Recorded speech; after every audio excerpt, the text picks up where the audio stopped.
eenyu birattan baasa gatii otoo waamichi koosiin hin taane kan kee yaadni kophaadhaafi malee iddoo kanattan humtuuf yaadne kaleessaaf har'a koo gaafan laalu abdiin koo inni boruus yoo mul'atu jechan ittiin dubbadhee siibsun na ba'a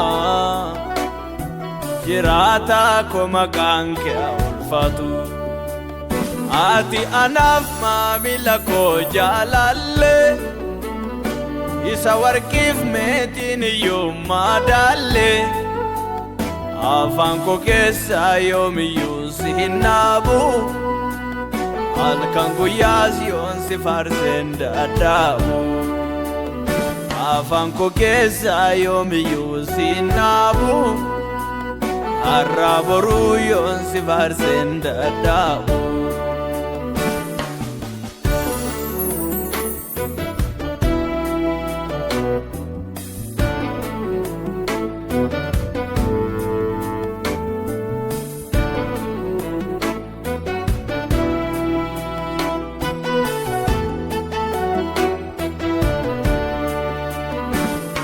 kaen farsa malee na guuteera galalli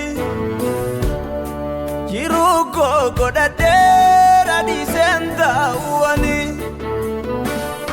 kaen farsa malee na guuteera galanni jiruu koo godhadheera hin jaallisuwani narraa kaafte maqaa yelloo farrabsoo baachuu waa'een fayyina koo nama biraa sin galchuu narraa fuute maqaa yelloo farrabsoo baachuu waa'een fayyina koo nama biraa sin galchuu ati anaaf maamila koo jaalalle isa warqiif meetiin iyyuu madaalle afaan koo keessaa yoomiyyuu si hin dhaabu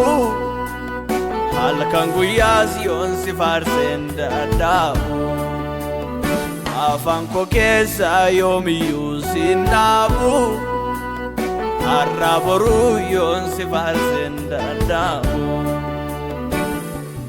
har'a boruu si faarsaa jaalallee koo si farsa jalalle ko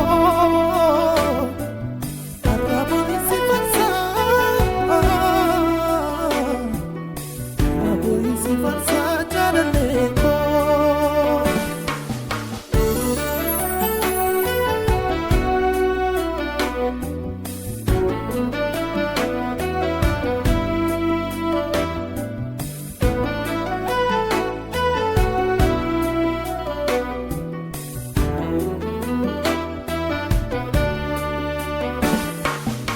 otoon akka hojii kootti argadhee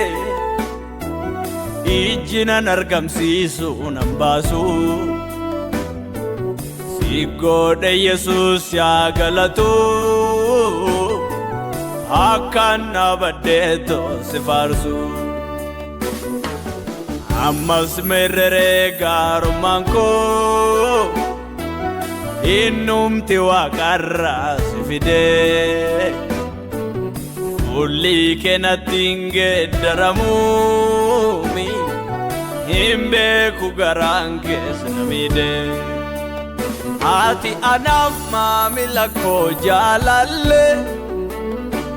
isa warqiif meetiin iyyuu madaalle afaan koo keessaa yoomiyyuu si hin dhaabu halkan guyyaas yoon si faarseen dadhabu afaan koo keessaa yoomiyyuu si hin dhaabu har'a boruu yoon si faarseen dadhabu